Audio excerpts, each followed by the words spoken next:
you need to kickstart your evening. Everyone's had their Weetabix tonight. I love to see it. That's Patrick Christie's Tonight, weeknights from 9 p.m. Only on GB News, the People's Channel, Britain's news channel. Hi, I'm Michelle Dewberry, and my show is your opportunity to cut through all the noise and dive in headfirst to some robust debates. Ideas clash. Situation, No, because the failure is you're deliberately avoiding my point. Nothing's held back. And if you think this is the end of it, wait for more. And we do not shy away from the difficult stuff. Sometimes I want to shake people and say, if only you understood. So join me on Dubes & Co. weeknights at 6 p.m. only on GB News, Britain's news channel.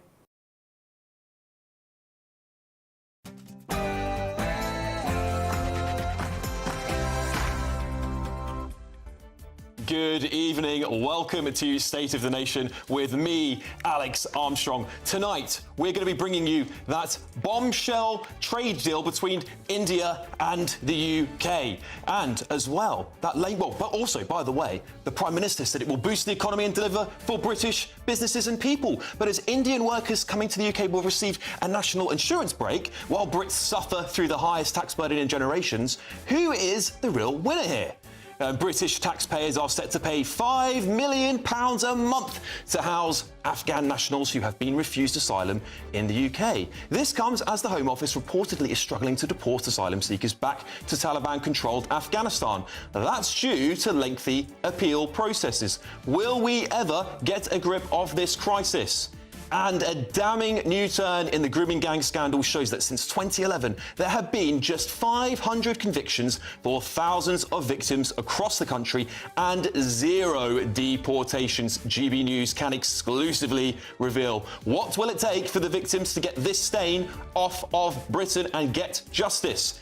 And a new survey reveals that 1 in 5 Reform UK voters would consider returning to the Conservatives, but only if Boris Johnson were to make a comeback as leader. Can Boris stem the flow of Reform UK, or is the turquoise tidal wave just getting started? State of the Nation starts now.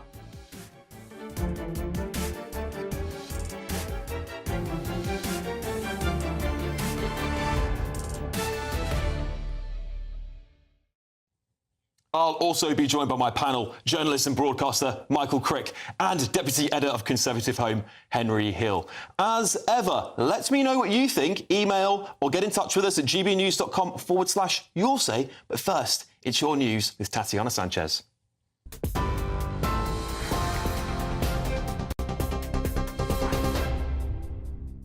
Alex, thank you very much and good evening. The top stories: the Canadian Prime Minister Mark Carney says Canada is not for sale as US President Donald Trump insists the country would benefit from becoming the 51st US state. The US president added that Canada's opposition to his proposal will not impact today's discussions between the pair. It's the first time the two have been meeting, and whilst the trade war frays US-Canada relations. Speaking from the Oval Office, Mr. Trump says that we're going to be friends with Canada regardless of the current row on tariffs. And it's also a beautiful, as a real estate developer, I'm a real estate developer at heart. When you get rid of that artificially drawn line, somebody drew that line many years ago with like a ruler, just a straight line right across the top of the country. When you look at that beautiful formation when it's together, I'm a very artistic person, but when I looked at that beauty, I said that's the way it was meant to be. As you know from real estate, there are some places that are never for sale. That's true. We're sitting in one right now, Buckingham Palace that you visited as well. That's true. And having met with the owners of Canada over the course of the campaign last several months, it's not for sale, won't be for sale. But never say never. Never say never. The UK and India have agreed a landmark trade deal which delivers on the UK government's core mission of growing the economy and raising living standards. The deal will make it easier for UK firms to export whiskey, cars and other products to India and cut taxes on India's clothing and footwear exports. India's Prime Minister says his country had concluded an ambitious and mutual beneficial free trade agreement with the UK. The Business and Trade Secretary Jonathan Reynolds says it's a tremendous statement to the world, adding the world needs a story like this right now. Downing Street says the Prime Minister will visit India at the earliest opportunity. Sir Keir Starmer says the trade deal with India will grow the economy and deliver for British people and business. Elsewhere, Downing Street has ruled out a U-turn on means testing the winter fuel payment. That comes after the government was reportedly rethinking its cut to the winter fuel allowance. Number 10 was reportedly considering whether to increase the £11,500 threshold over which pensioners are no longer eligible for the allowance. However, the Prime Minister's official spokesman said the policy is set out and won't be changed. Welsh First Minister Baroness Eleanor Morgan criticised the Keir Starmer's welfare reforms in a major speech today, calling for a rethink in the decision to means test the winter fuel allowance. And King Charles has arrived at the Ocean with David Attenborough world premiere at London's Royal Festival Hall. The new documentary includes dramatic footage of the devastation fishing practices such as bottom trawling wreak on the seabed and its wildlife, as well as highlighting the wonder of natural habitats, from kelp forests to coral reefs, and the need to protect them. Sir David, who turns 99 on Thursday, says after almost 100 years on the planet, I now understand the most important place on Earth is not on land, but at sea. Those are the latest headlines. For now, more from me in an hour.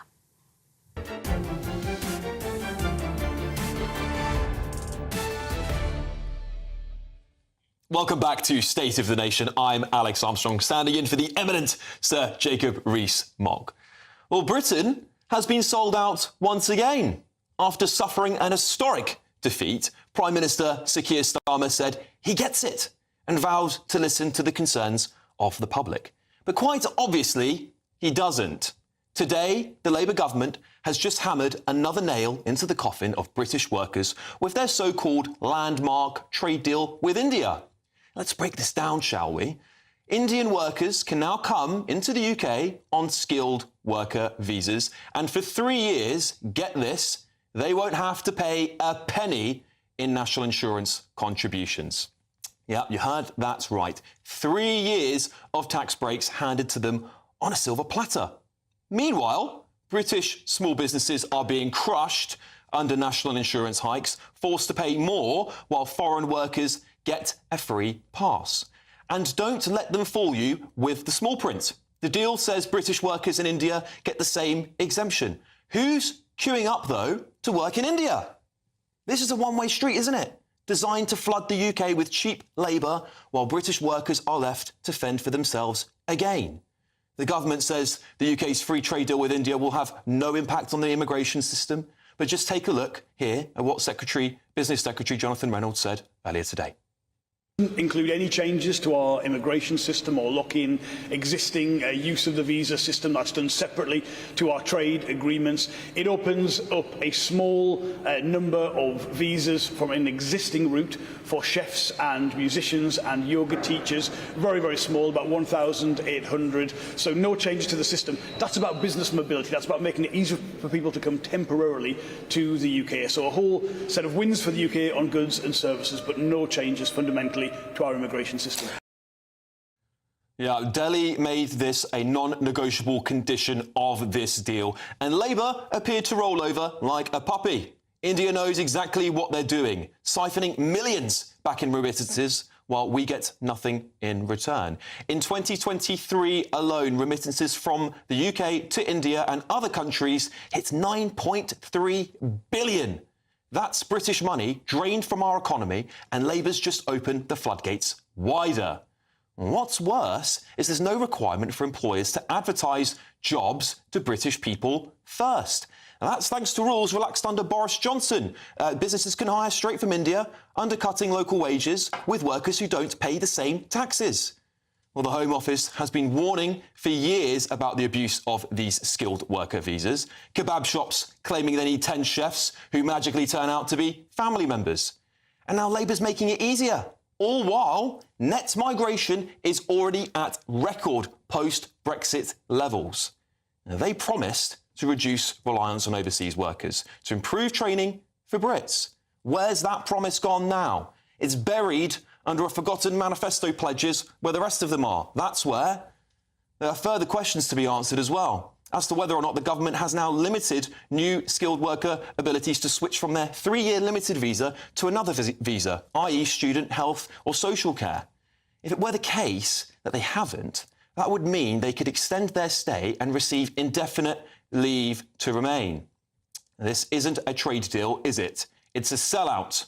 Labour's packing Britain to the rafters with foreign workers, giving them financial perks while British families struggle to make ends meet. Now, they claim it's not a change to immigration policy, but it does facilitate visa routes for Indian professionals in certain sectors.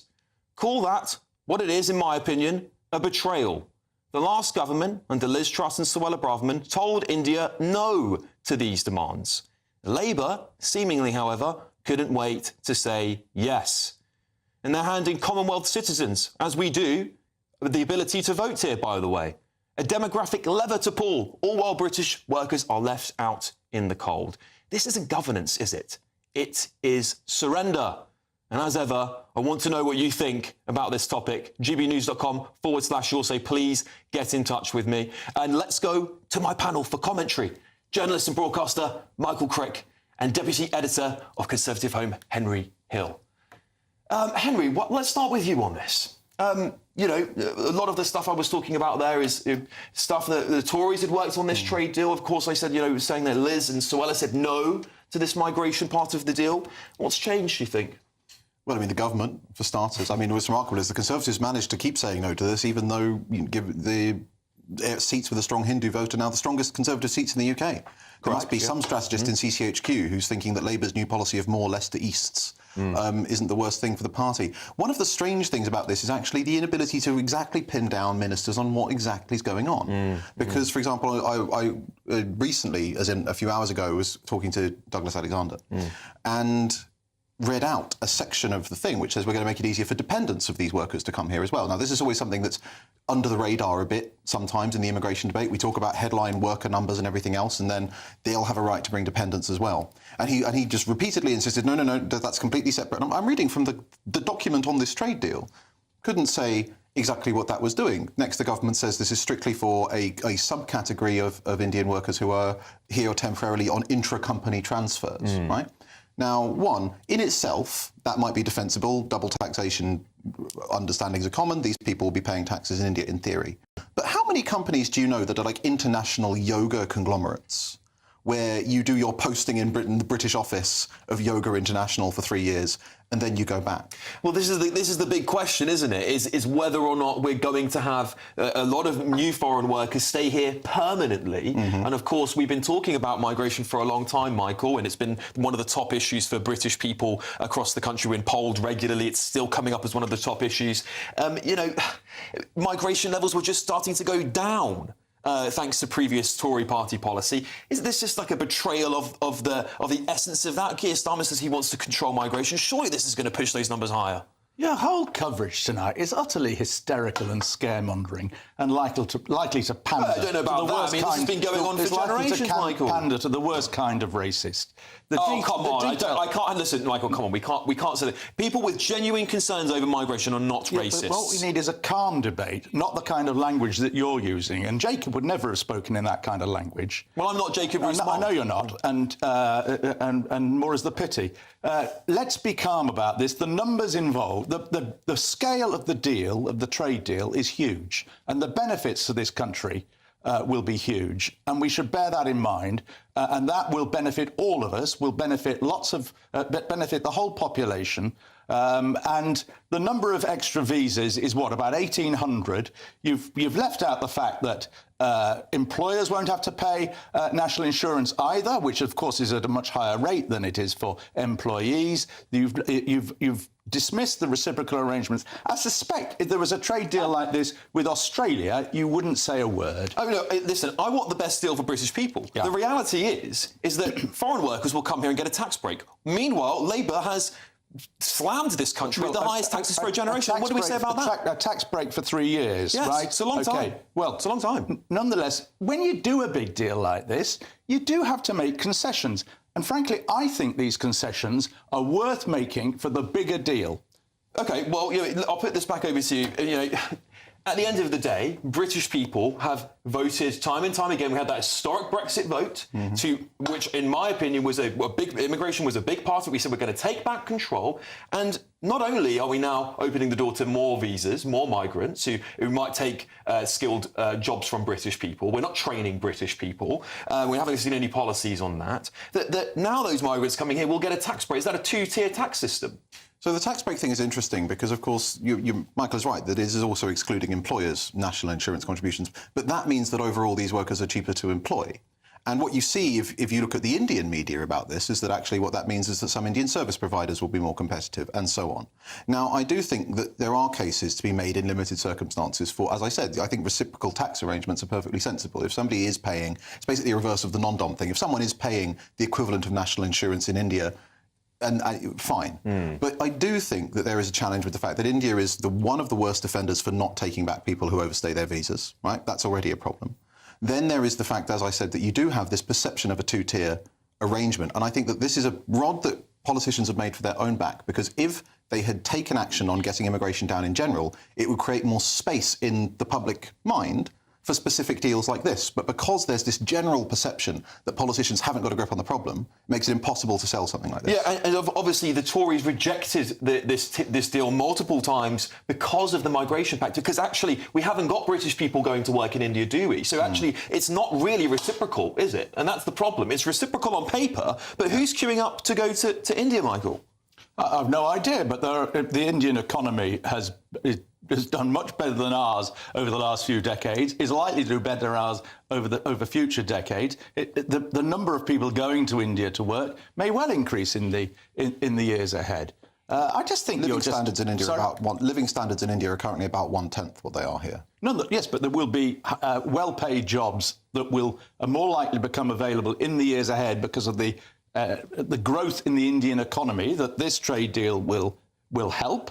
And so, therefore, there will be, I think, greater opportunities for British people to go and work in India and take advantage of this. On that point, businesses will be able to bypass British people and employ people directly from India. That's, again, undercutting the working classes. Has Labour just forgotten that it's the party of the working class? It's not hiring cheap labour is exactly what businesses do. They've been doing it for generations. The whole of the Indian population can now come to this country. No, but they can hire them in India. They can hire them in India as well, so they can bypass British people. They can bypass... That's long been the case that jobs have been exported to India. That's been going on for decades. But surely there's more reason for the government to be cracking down on that kind of nonsense, because we need growth here in Britain, don't we? Well, that would be but sometimes the labour can't be found in this country, be it unskilled labour or be it skilled labour. Now, this is, free trade. Something which I would have thought a television station like this would believe in. No, absolutely. Well, listen, we've got to move on. I've got a right to reply here from Labour. A Labour Party spokesperson responding to speculation around the India trade deal has said this. This deal will provide an annual £4.8 billion boost for British businesses, create more jobs, raise wages by more than £2 billion a year and bring down prices for hard-pressed customers. Kemi Badenoch is desperately seeking to distract from her failure with a made-up row about a standard tax agreement that will benefit British workers abroad.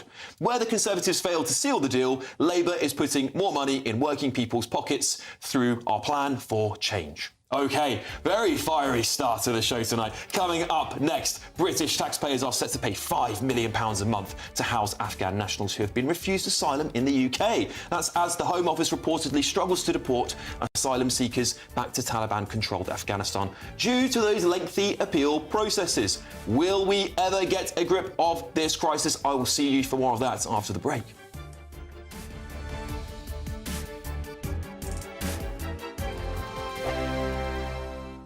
Headliners on GB News 11 p.m. every night. It's got 3 top comedians going through the next day's newspapers so you don't have to read them, which is great. That's a good point. He's lying. Maybe he's not lying. That's Headliners every night from 11 p.m. and 5 a.m. as well on GB News, Britain's news channel. I'm Christopher Hope. From pop stars to politicians, I'll interview anybody in a pub who's got a political opinion. Join me every Friday on Spotify, Apple Podcasts, YouTube or gbnews.com, or wherever you get your podcasts. This is GB News, the People's Channel. Join me, Nana Akwe, for an informative, interactive news programme with a difference. It's fun.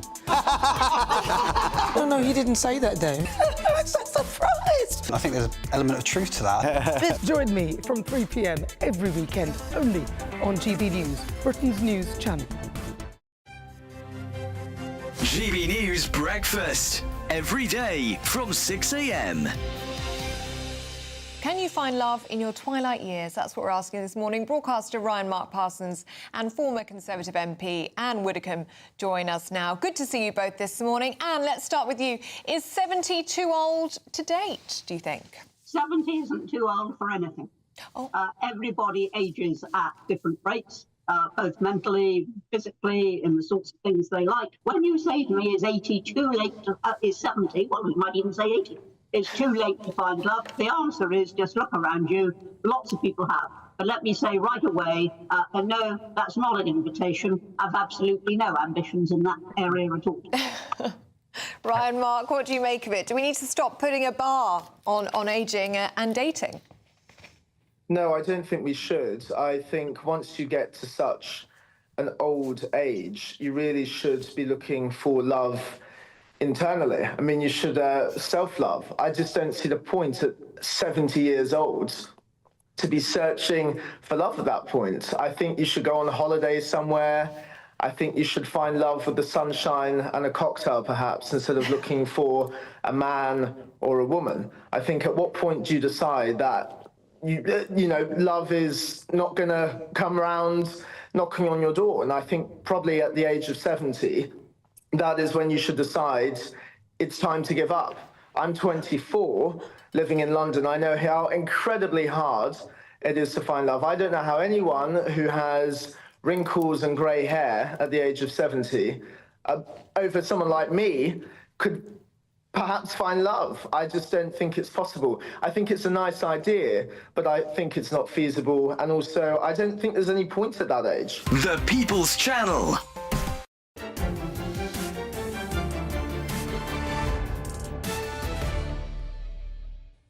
Welcome back to State of the Nation with me, Alex Armstrong, standing in for Jacob Rees-Mogg. Well, British taxpayers are set to pay £5 million a month to house Afghan nationals, those who have been refused asylum in the UK, as the Home Office is struggling to deport asylum seekers back to Taliban-controlled Afghanistan due to lengthy appeal processes. This comes despite a sharp rise in rejections, with asylum now being refused to around 3 in 5 Afghan applicants.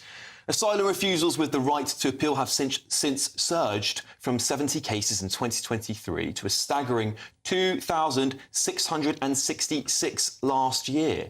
However, the majority of those refused asylum are expected to appeal, which some predict may cost around £56 million annually to cover accommodation and support costs, of course. Well, joining me now to talk about this more is Labour activist and commentator Aisha Ali Khan. Aisha, thank you very much for joining me tonight. Of course, the Labour government has pledged to get the hotel costs down for asylum seekers. It's pledged to speed up the process of deportations and appeals. What's going on, and how can Labour unblock this issue? So, well, obviously, this is a well-documented situation right now, the fall of the Afghan government, which led to the Taliban coming back into power after nearly 20 years, after, obviously, the invasion of Afghanistan. This is not something that's going to get resolved overnight, Alex, and I keep on seeing these headlines, and the biggest concern for me is, of course, it's taxpayers' money that's being wasted, but it shouldn't have to be like this. I've been on here so many times and on this program, on the show, I've spoken about this repeatedly. We need to have a better system, a more streamlined system, something that's not going to take years and years to process. And you're right, people have absolutely, the asylum seekers, they have every right to lodge an appeal. And obviously, like your report said earlier, if they do and they're successful or they're unsuccessful, either way, they cannot leave and go back into what could effectively be a dangerous zone for them where their lives are at risk. So this is something that's obviously of great concern. So instead of wringing our hands and saying, oh my God, we're wasting all this money, nearly £5 million a week, why aren't we doing something where we're using that money, putting it into creating effective systems that will process applications quicker and be allowed these people that are coming here to seek asylum, and it's not just Afghans, by the way. There are many other countries, many other people that are struggling and are here to seek asylum.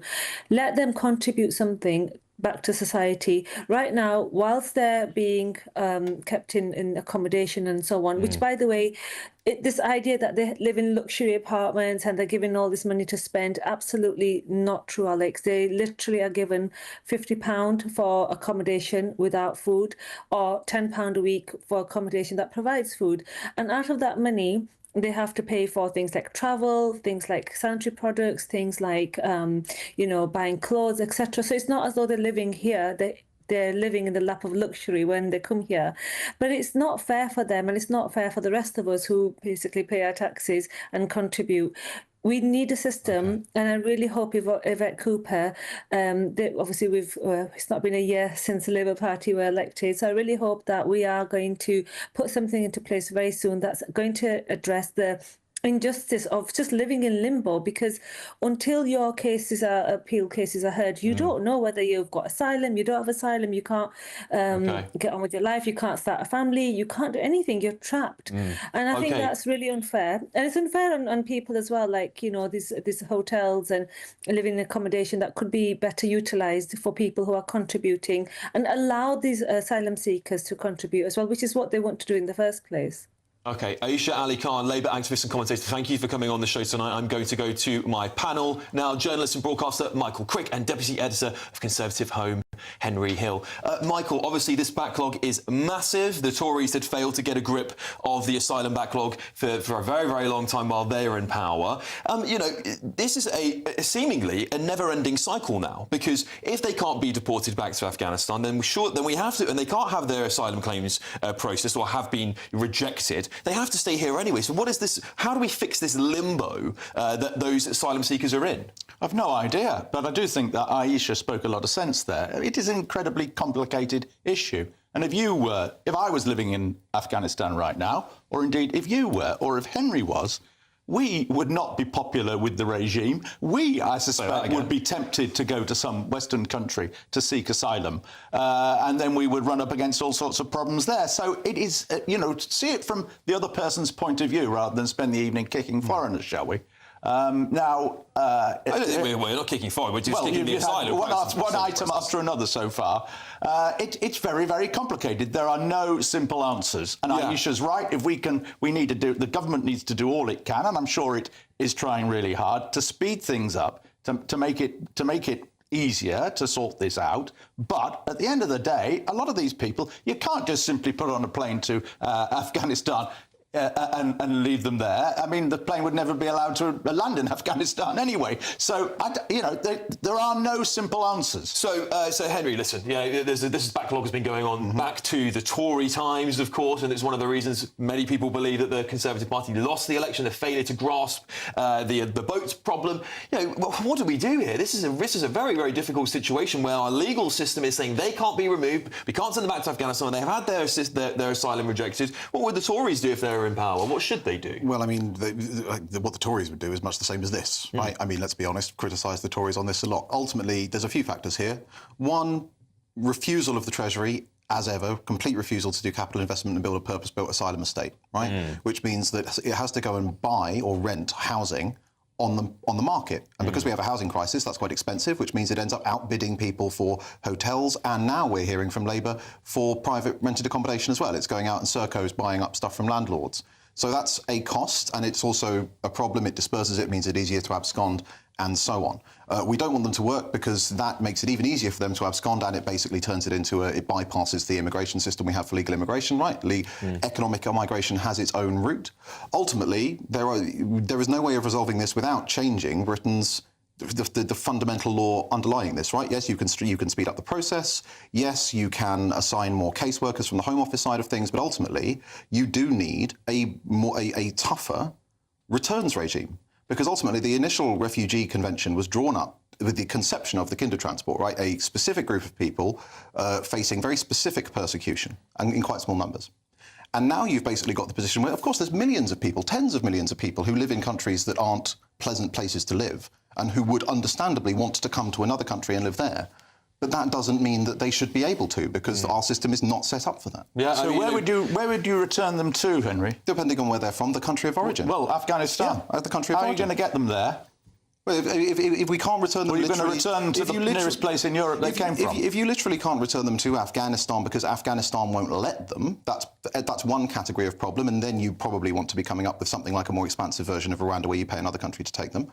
But if it's a non-refoulement question, then frankly that has been interpreted incredibly broadly these days compared to its original intention. OK, well, this seems to me like a never-ending problem, and it's going to cost the taxpayer an absolute fortune until some politicians get their heads together and figure out what they're going to do about it. But coming up next, a damning new turn in the grooming gang scandal shows there have been, since 2011, there have just been 500 convictions for thousands of victims across the country and 0 deportations. GB News has exclusively revealed. What is it going to take for these victims to get justice? Stay with me. We'll see you after the break.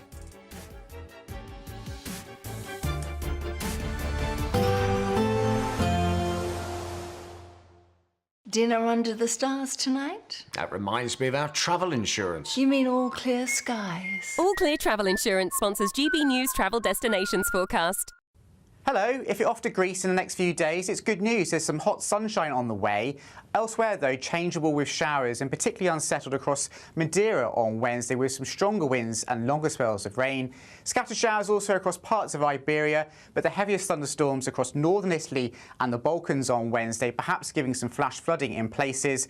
Drier and sunnier across the south of Italy and across Greece, though, for the rest of this week, and it will feel warm in that sunshine.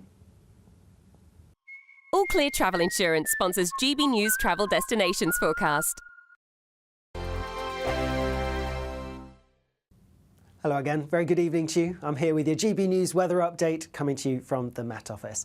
It's going to stay dry for most of us as we go through the next 24 hours. In fact, if you're hoping for any rain, there's not really going to be much to come through the rest of this week with high pressure firmly in control. That being said, even with the high pressure, you can't rule out 1 or 2 showers for a few places as we go through the rest of today and overnight. Generally, though, it is going to be a dry night. There will be some clear skies, and with the clear skies and light winds, we are going to see temperatures taking a bit of a drop. It may not be quite as chilly as last night, but nonetheless, some rural spots will see a touch of frost around. Most towns and cities, though, holding up several degrees above freezing. Nonetheless, a bit of a fresh, chilly start for many of us first thing tomorrow morning, but it is going to be a relatively bright one. Taking a closer look, and across much of southern England, a good deal of bright weather, just a few showers perhaps skirting into East Anglia and Kent. Also bright across much of the Midlands, Wales, into northern England too. 1 or 2 showers maybe. But across Northern Ireland and much of Scotland, it's a dry, bright story. The exception being across the far north of mainland Scotland towards Orkney and Shetland, where, similar to today really, there's going to be more cloud here and a few outbreaks of rain. Nothing especially heavy though, and even as we go through the day, there may be a few more showers bubbling up, but they're not looking particularly heavy. They should stay pretty light, and most of us will avoid them. So most places staying fine with, again, a decent amount of sunshine on offer, and in that sunshine, not feeling too bad at all. Temperatures likely to be a degree or so higher than today, so we could just about scrape into the low 20s in a few places. Then after another fresh night into Thursday, it's going to be, well, another fine day for many places. Just a bit of showery rain feeding in from the North Sea, affecting some parts of northeastern England in particular. Again, Orkney and Shetland seeing a bit more cloud than other places and perhaps a few spots of rain. But otherwise, as we go through the end of the week, lots of dry, sunny weather on offer, and our temperatures creeping up a little as well. Bye-bye.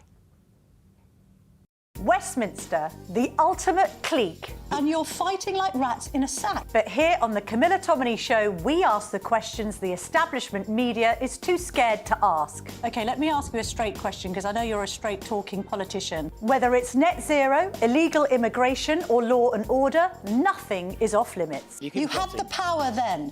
Yeah, as I and say, now you've lost it. That's the Camilla Tominey Show, a politics show that's fearless. But no, let me finish my question if you don't mind, because it is my show. Sundays at 9:30, only on GB News, the People's Channel, Britain's news channel.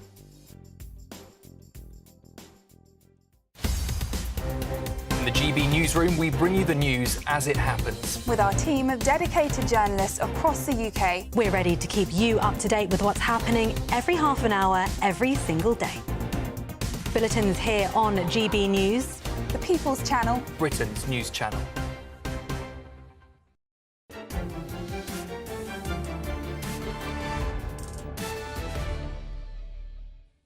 welcome back to State of the Nation. And what is the state of the grooming gang crisis in Britain today? Well, GB News today exclusively revealed that since 2011, just 500 convictions have taken place for thousands of victims and 0 deportations of foreign perpetrators have taken place.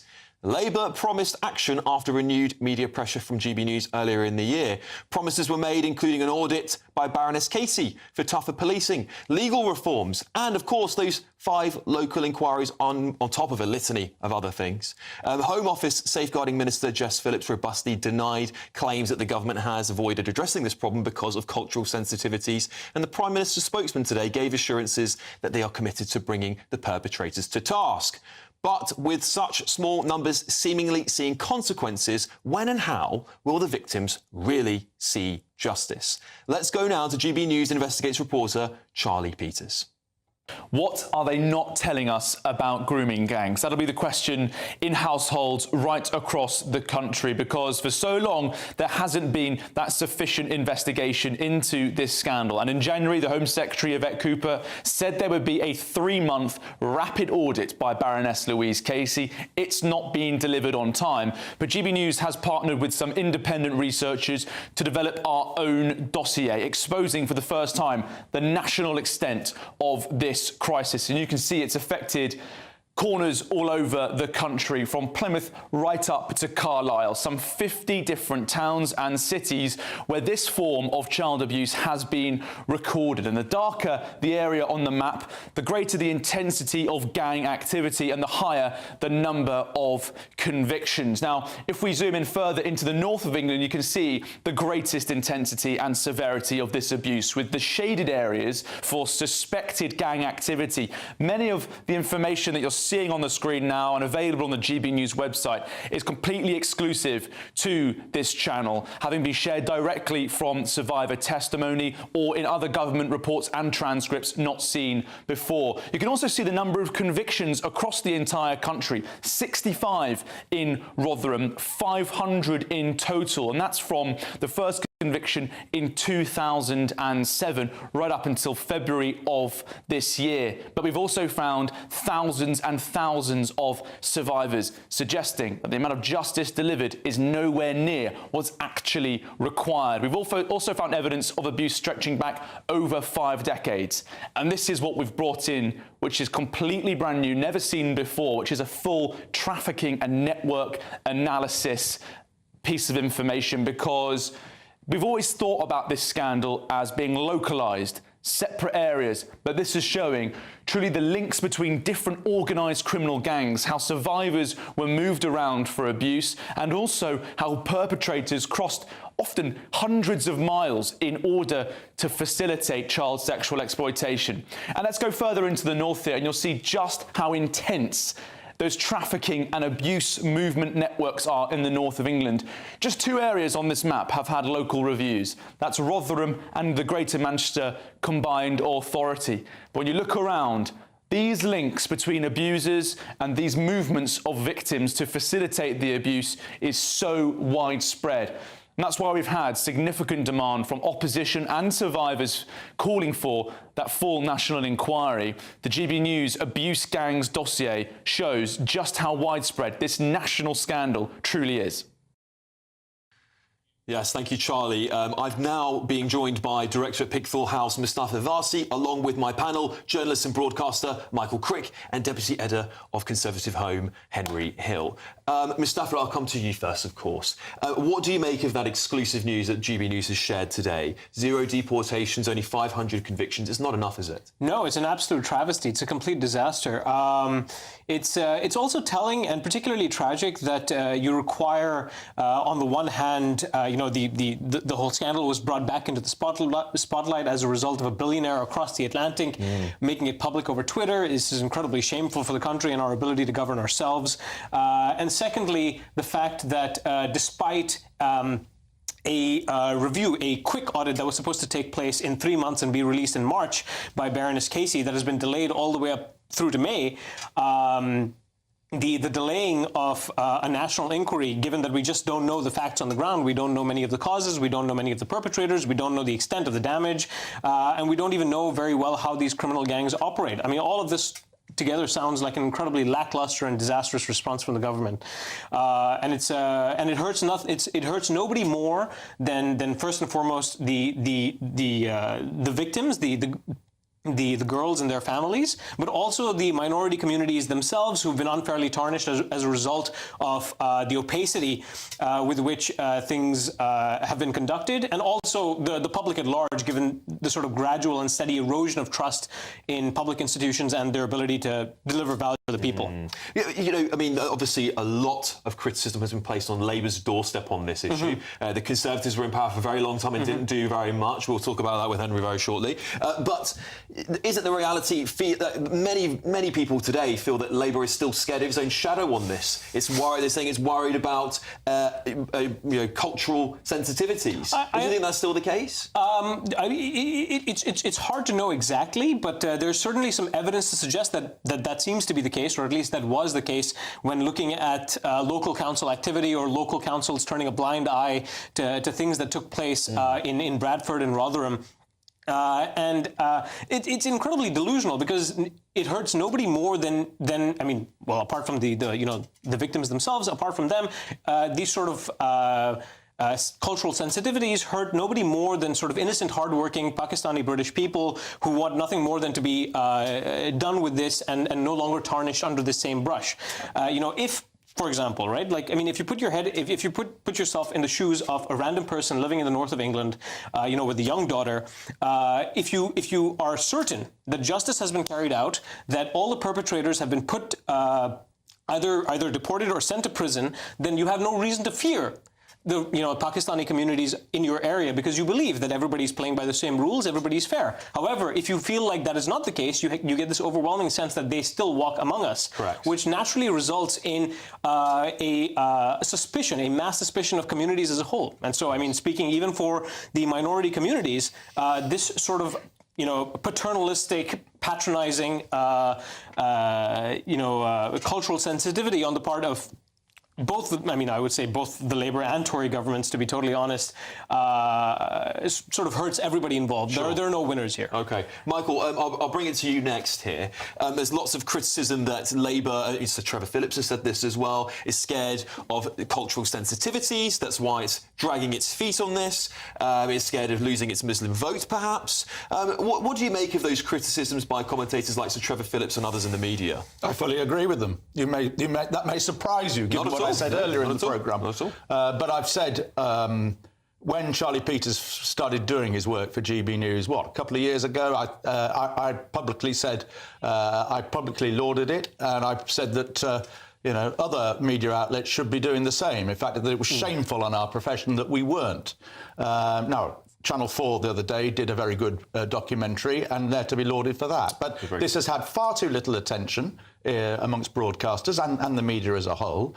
And Trevor Phillips and others are right when they say that Labour's got a terrible record on this, cultural sensitivities. And I think a lot of it is to do with the fact that in certain parts of the country, Labour relies on certain communities to get out the vote. Leaders of Pakistani communities and others as well, but they're not implicated in this, to get out the vote, and they do that very effectively. And they are communities where if one person says we're all going to vote Labour, people tend to fall in line, and they've become lazy in electoral terms.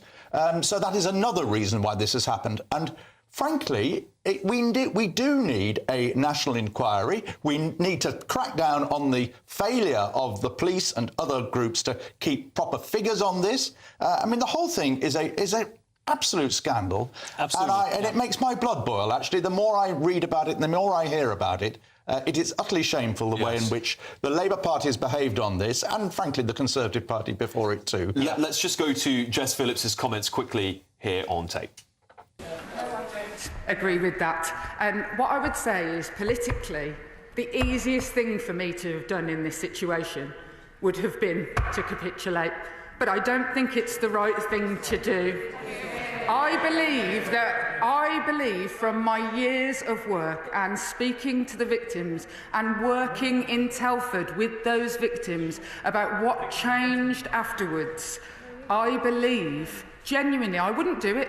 I wouldn't stand here if I didn't believe it. And the idea that I am trying to protect something of myself, this process has brought, I have to say, it has not been protecting of me, and there's absolutely, it's frankly a disgraceful thing to say.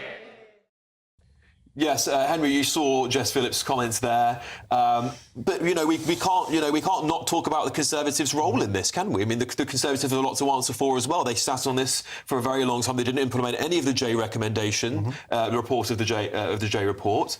Is it a little too late for the Tories to be redeemed on this? Well, I mean, this is what happens when you go into opposition, right? All of a sudden, there's loads of things that you think the government should be doing, and I think one of the big challenges for the Tories is that because they haven't come up with the reason for why they didn't. So whenever someone says, "Well, why didn't you do this?" they don't have anything to say.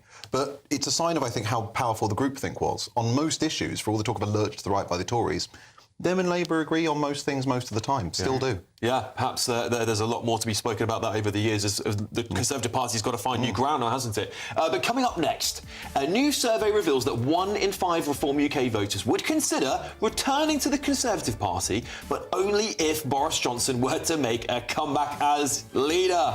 Can Boris stem the flow of Reform UK, or is there a turquoise tidal wave coming? We'll see you after the break.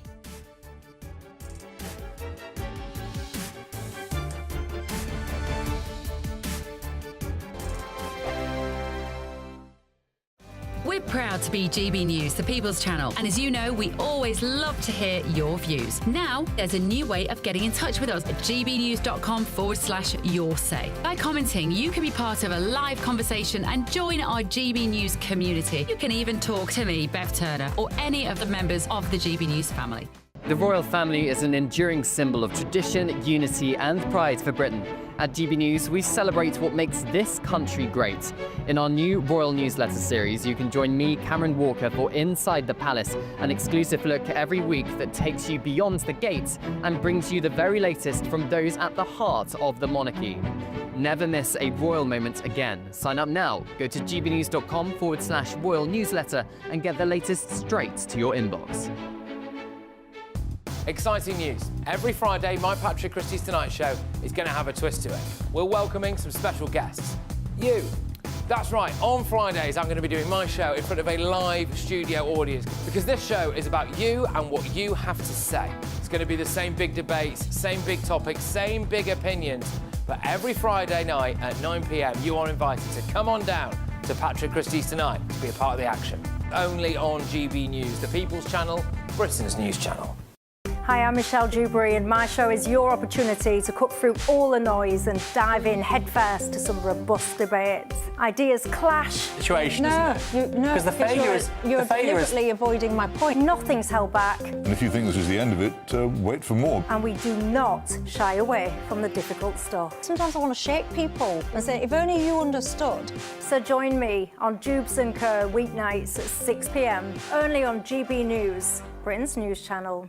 Good Afternoon Britain isn't just about us. The wonderful thing about this programme is it's about everyone watching. It's an interactive programme. Well, there absolutely is something to see here, and we're going to be talking about it more. Whether it's breaking royal news, please bring us up to date. Or indeed a particularly punchy speech in the House of Commons. Very, very curious. We bring it to you live, and then we bring you live reaction as well.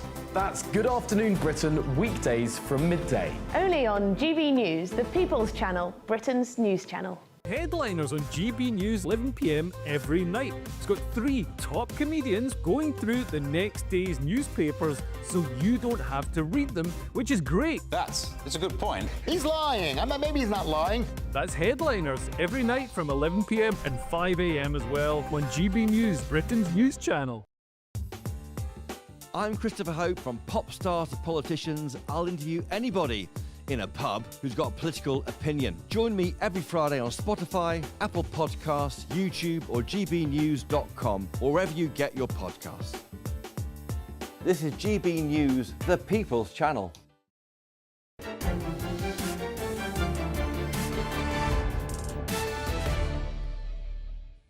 Welcome back to State of the Nation. It's been an eventful day in political polling. A new survey reveals that 1 in 5 Reform UK voters would consider returning to the Conservatives, but only if Boris Johnson were to make a comeback as leader. Supporters wouldn't be tempted by party figures like Kemi Badenoch or Robert Jenrick, surprisingly. But this raises the question of whether a Johnson return could pose a real threat to Reform's local election momentum. Well, earlier this evening, Martin Daubney spoke to Reform's new MP, Sarah Pochin, herself a former Conservative, about the prospect of a Johnson comeback. Brexiteer, a big, strong and proud Brexiteer. The Conservatives didn't ever, in my opinion, maximise that. Far from it. I feel like we almost haven't even started that process. So that was one big disappointment for me. But also the Conservatives seem best at destroying themselves. And the endless infighting, it was, you know, I think the electorate, and I include myself in that, absolutely tired of this infighting, self-destruction, and they're not in it for the right reasons.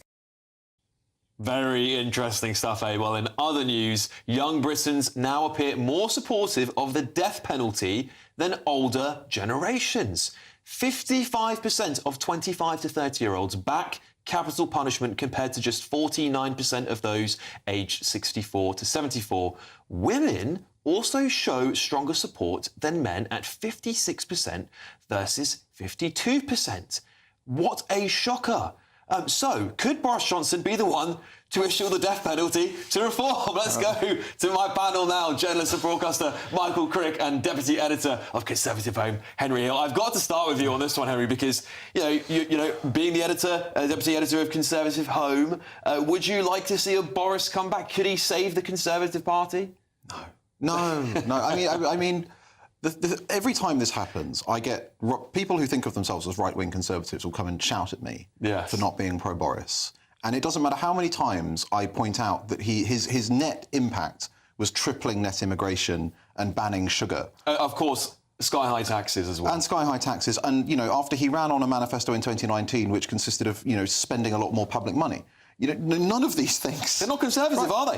By any shadow of a doubt. And, you know, it's remarkable for him that he has this amazing ability with a certain, admittedly, I think, shrinking section of the population to always walk away unscathed from every car he crashes. Yes. But I think for everyone else in the car, that's not so much a comfort, right? And the fact is that even if Boris isn't paying the price for the Boris wave, the Conservatives are, and there's no evidence from his piece in the Daily Mail on Sunday that he has any actual answers to, say, mass immigration. So...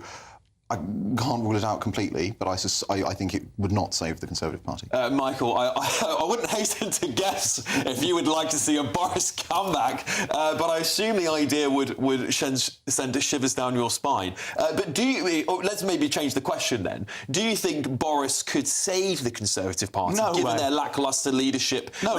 Do you think Kemi's better than Boris? Yes. There we go. I think virtually anybody is better than Boris Johnson. But I think the Conservative Party is not going to get anywhere until it has a leader who is not associated with the last 14 years of Conservative government. And Kemi Badenoch, Robert Jenrick and Boris Johnson all had high positions. He was one of the worst prime ministers we've ever had. A complete clown, a complete egotist. His sole interest was the future of Boris Johnson. And, I mean, you know, a man who broke the rules on COVID, who basically believed in one rule for you lot and one rule for us, would have utter contempt amongst the British electorate. So I suppose as somebody who doesn't want a Conservative government again, I ought to be in favour of this. But in the interests of the country, I'm totally against it. Right, OK. Well, Boris isn't here to defend himself tonight. I don't know if you've all noticed. He's not in the room. But, you know, Henry, he got Brexit done, did he? Yeah, to an extent. He didn't get it Big perfect. majority for the Conservatives, slams straight to some of the biggest wins since Thatcher. Right, absolutely. And then he squandered that, right? This is the crucial thing. Yes, in 2019, he withdrew that. People like me were saying this is a completely new political map of England and Wales that he created. And now those people have been burned. People who voted Conservative for the first time have been burned, once bitten, twice shy. It'll take them a while to win them back. And now, you know, congratulations to him for blowing that open for Reform UK. Yes, right? it certainly seems that way. Those constituencies, they broke the habit of we always vote Labour. They've opened themselves up to the idea of voting for a party of the right, and now Nigel Farage is second in most of those seats and will probably, on current polling, take them all. But I think this is the thing with Boris, right? But Boris could have maybe have been a good Prime Minister if times have been good, but most politicians can. And if he'd been prepared to delegate and tolerate really able ministers, which he wasn't. But again, what's his answer on immigration? He did a big piece in the Mail on Sunday. No mention of what he'd do. Well, there you have it, everybody. That's all from me tonight on State of the Nation. But coming up next is Patrick Christys. Patrick, what have you got on the show this evening? I hope you're looking after my favourite panellists tonight. I am. Yes, you will be missed on the sofa, but great show, Alex. Thank you very much. So, are the Labour Party part of the Pakistani rape gang cover-up or not? Some shocking new information has come to light on that. This Indian trade deal, huge row taking place over this. Whichever side you're on, I don't think it can be covered up, I suppose, that Labour have not sold this well, have they? They've allowed it to look like British workers are paying more tax, whilst Indian workers pay no tax. All of that and much more, including a first look at tomorrow's newspaper front pages, all of that after your weather.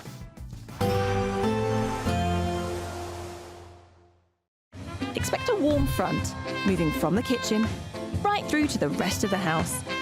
Boxed Boilers, sponsors of weather on GB News.